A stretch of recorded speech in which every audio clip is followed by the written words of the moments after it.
the recognition of United Nations International Women's Day, which is traditionally held on March 8th. And Janelle mentioned to me that the UN Women's International Day theme for this year was a pledge for parity, and they twinned that theme with an event called He for She campaign, which is essentially trying to encourage men to become part of the push towards the pledge for parity. Because globally, the initiative is trying to propel parity for women, or gender parity, toward a 50-50 ratio by 2030. The news, as at the last time I read, was that push and that movement has slowed significantly within the last year or two, which is why they were evaluating different ways to see how that drive and that movement could be propelled even further. But before I go into, and Janelle, Estelle asked me to come and share a little bit about my stories and my experiences, so particularly around the area of gender sensitivity and gender parity. But before I do that, I would like to recognize, this is Jason Narainse.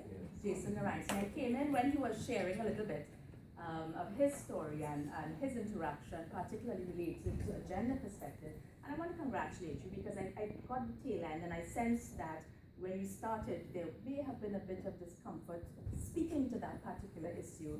And it took a great deal of courage. And you did a wonderful job sharing your stories and sharing what is and getting the women in particular to participate and interact with you. So kudos to you, an excellent job.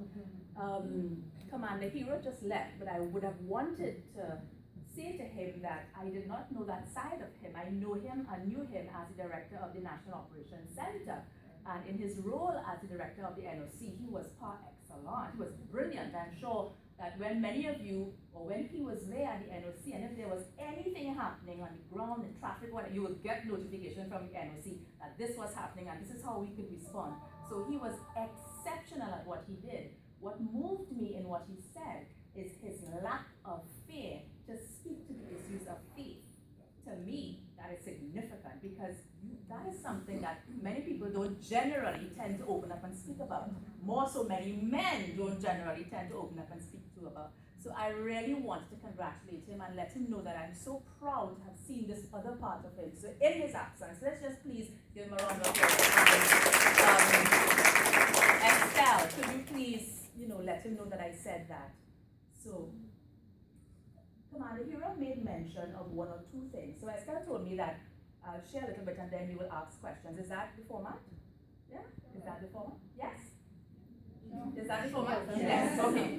So Commander Hero made mention of quite a few of the things that I wanted to talk about. So I'll just jump right on with respect to the particular issue as he for she. Now, as I made mention, and you heard in the introduction that I would have had the opportunity to present at a number of international fora within the United Nations. When I served as a government senator, one of the areas that I presented on was particularly that area of youth and particularly gender, youth, and parity. And one of the things that I put forward as one of the areas we needed to look at was, in addition to the He for She campaign, we needed to shift the trajectory a little bit to focus on something like She for Her.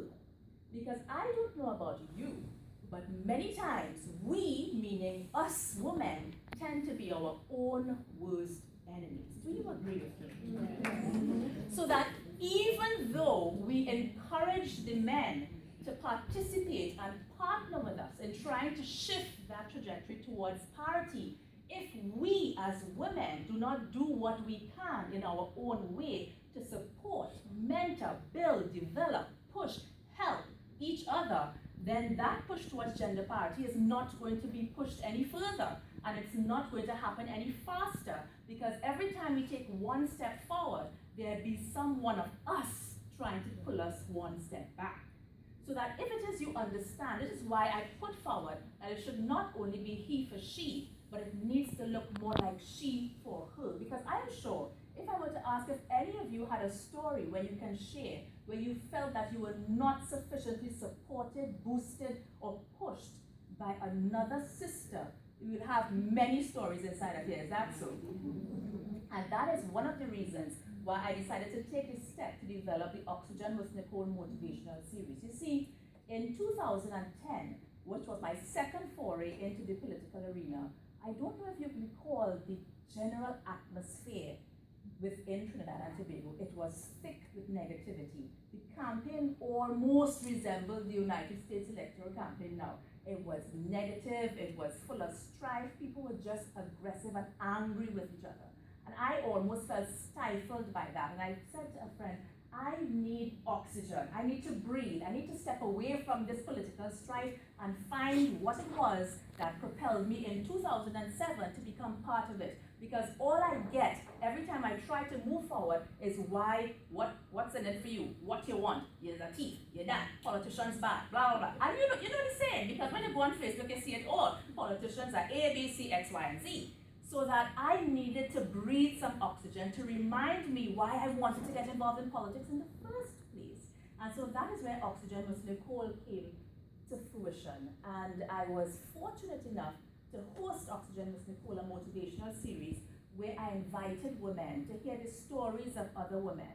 My first feature included Liz Montano, who shared her story about Marshall. And by the way, the thing about Marshall being locked up in New York is not true. So let's just get that one out of the way. And a number of other women who came forward and shared their stories. And we had hundreds of women in the audience. Now, the thing about it, and it leads me to one of my first takeaways, is even though sometimes it may seem a little bit cliche, but it is extremely important for us to understand and appreciate how necessary it is for us to share, and how necessary it is for us to develop a sisterhood and a bond. And I'm not ignoring the gentlemen in the audience, but I just need to say these few things to the women in the audience in particular. It is absolutely necessary. You see, when we were born, or when we were conceived as one cell. And that one cell then splits into two cells. It's called a blastocyst. And the blastocyst continues to multiply into a number of different cells. And when that multiplication takes place, it begins to form the embryo. And that is how it continues. So you see, it is within our DNA to share. It is within our DNA for information to be disseminated from one part to the other. So it is within our DNA to speak to each other and find ways to connect with another human being. In this day and age, Commander Hira spoke about internet and so on. We have hundreds and sometimes thousands of friends on Facebook that we may never have seen in our lives. And we think it easy just to be on Facebook and talking to this one and talking to that. And when you see the person in real, you do not even recognize them. You don't say hello. They say hello to you and you watch them like that because I don't know who you are. Because we are losing our humanity. And it is absolutely necessary for us to stop at some point in time and remember that we're human. And a significant part of being human is to share. It is to care. It is to listen. It is to empathize. It is to bind together. And it is to trust each other. Because those are some of the things that separates us from the animals. Those are some of the things that makes us who we are and keeps us separated from those animals. So ladies and gentlemen, this is why one of the nuggets, if anything you take away from me today, is to understand the importance of creating a net that works. Not just a network. You've heard it said time and again, you need to create a network, you need to create a network. We have many networks, Facebook, LinkedIn, you name it. We have a lot of networks, but many of them just don't work. You need to create a net that works. And it doesn't matter if that net that works is made of persons, made of your family, your friends, or whoever. Just find that net that absolutely works for you. And when you found that net that works for you, hold on to it. I'll tell you a story. When I was Miss Trinidad and Tobago in 1999, it was one of the most challenging periods of my entire life. How many of you remember that time when the Miss Universe was being held in Trinidad? And it was a very exciting time. At that time, people had liked Donald Trump. They didn't necessarily know a lot about who he was. So we in Trinidad were very excited about Donald Trump and the Trump organization coming to Trinidad and all of the benefits that it will bring. They spoke about floating hotels. They spoke about, our GDP, how it will be positively impacted by all of these countries coming into Trinidad. So it was a very exciting time for Trinidad and Tobago. And it was a particularly exciting time for me to have been chosen to represent Trinidad and Tobago right here. You see, unlike other participants who had the opportunity to travel abroad, I remember Nikki Crosby telling me, "You're a lucky girl, all you have to do is jump in a maxi and head down the road." So, I had that wonderful opportunity. And the thing about it is, you see, at that time, I had to stop my nursing career. I had just completed my degree, and I was going to do my master's in nursing, and I had to make a choice, master's in nursing or Miss Trinidad and Tobago. And for whatever reason, I chose Miss Trinidad and Tobago. And being Miss Trinidad and Tobago, Gavin made mention of not accepting mediocrity. And I agree with him 100%. You see, I was a young lady who was always taught that you are the best in everything you do and you must always fight to be the best. So I didn't know what it means to walk with my head looking down. I don't know what that means. I don't know what it means to accept someone telling me that you're less than excellent. I don't know that. Because in anything I do and in everything I do, I put 100%. And therefore that is what I expect.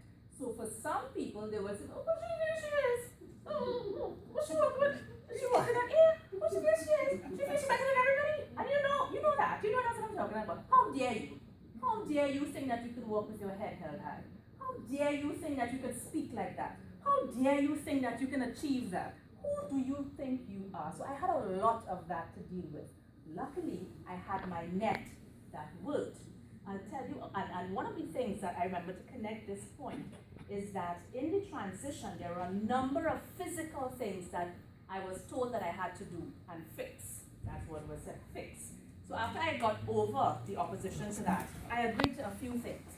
One of the things that I was advised that I needed to do was to change everybody who had supported me when I was involved in the fashion industry before. You heard my trajectory. I was involved in the industry at a very young age. So there was a team, now the Kardashians call it a glam squad. There was a team that was with me ever since I was 14 years old. When I became Miss Trinidad and Tobago, one of the first things the handler said is you need to change that team and go to a team from a different part of town. And that in itself caused a drama. And that was one of the things. Now, one of these days I'll write a book about that experience and you'll be amazed and surprised. And in the book will not only have that Donald Trump was in the dressing rooms up and down when people were changing their clothes. That aside, so that the change